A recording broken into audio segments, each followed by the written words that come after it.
The major difference between other tactics games and King's Bounty is that King's Bounty focuses not on unit versus unit, but on army versus army combat. Also, each army may have a leader. In players' case, it's their main character. Leaders do not engage in direct combat, but they improve performance of their troops. They also cast various spells, ranging from support to direct damage.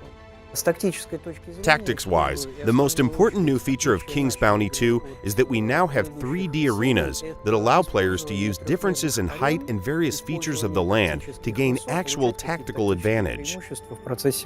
3D arenas cause you to think differently, even about familiar units. Take archers, for example. Now you can avoid their fire by finding some cover, like a hill. In previous games, it worked differently. If there was some kind of obstacle or the distance was too large, we still allowed the shot, but with reduced damage. We don't do that anymore. If archers don't have a line of fire, they can't shoot. When we create arenas, we work hand in hand with game designers to make sure that we deliver great gameplay experience as well as great visuals. It all begins with game designers who create arena prototype using basic hexes that denote height difference, terrain obstructions, line of sight, and so on. Otherwise, it's basically a blank that we need to dress up and fit into the environment. Sometimes it requires a lot of creativity because we can't deviate from the given prototype. But if we encounter some significant problem that we can't solve without deviating from the prototype, game designers are always willing to listen and work together to make sure that arena will be both interesting to play and look good. So we have a great teamwork.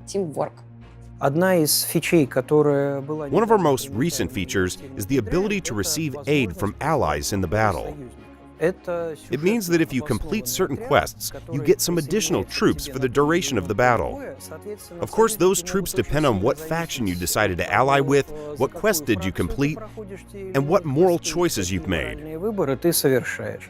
For example, there's a quest about a gang at the old outpost. The player must pass through the outpost, and if they fulfill certain conditions, they'll get an allied unit that will spawn close to enemy archers and keep them occupied. So the player will get a tactical advantage and will be able to assault the bridge without suffering losses from enemy arrows. We try to make a rather flexible system because we want players to regularly change the composition of their army, taking specific units for specific fights to solve the tactical puzzles we've prepared for them.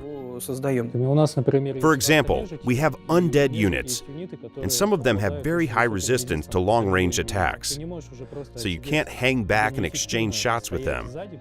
They will inevitably outshoot you. Before a fight begins, players will see the composition of the enemy army and can look up enemy stats, abilities, and so on. They can choose not to start the fight, change the composition of their army, and only then engage in battle.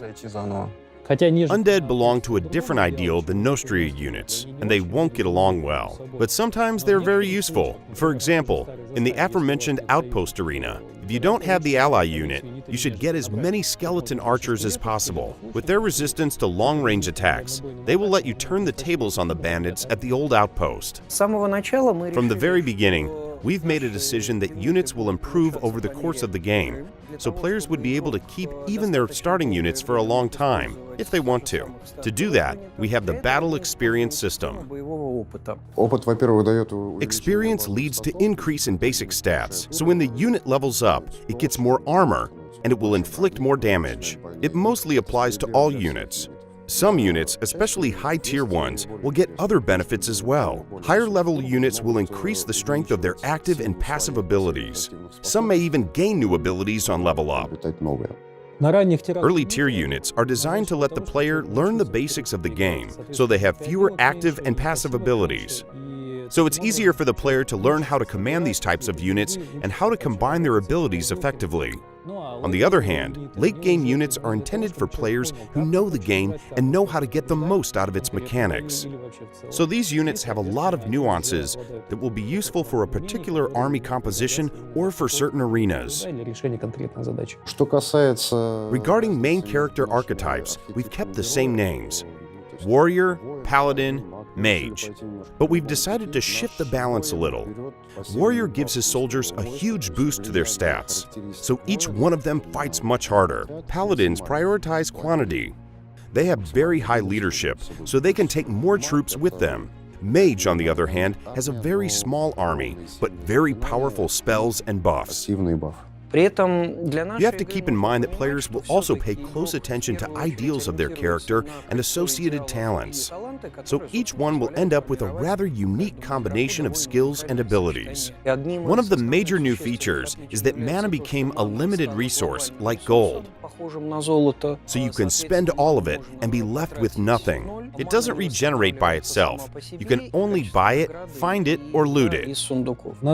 Mana became a finite resource for story reasons. Mana is the life force of this world. It's energy, it's warmth. The world of Antara is dying. It's getting colder, which leads to the appearance of blight. And the first sign of it is that mana became finite. Second major difference is that now you don't need crystals to learn and upgrade your spells. To learn a spell, first you need to find a teacher. There are a few of them all over the world. Some of the most powerful spells will also require you to complete a quest.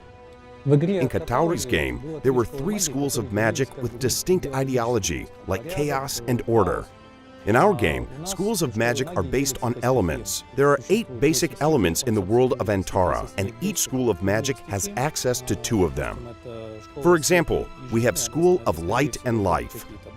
So obviously they'll have a lot of buffs and spells that influence your target's health, as well as some high-level direct damage spells. So we have a lot of spells, and they're very varied, so I think players will find a practical use for each one of them.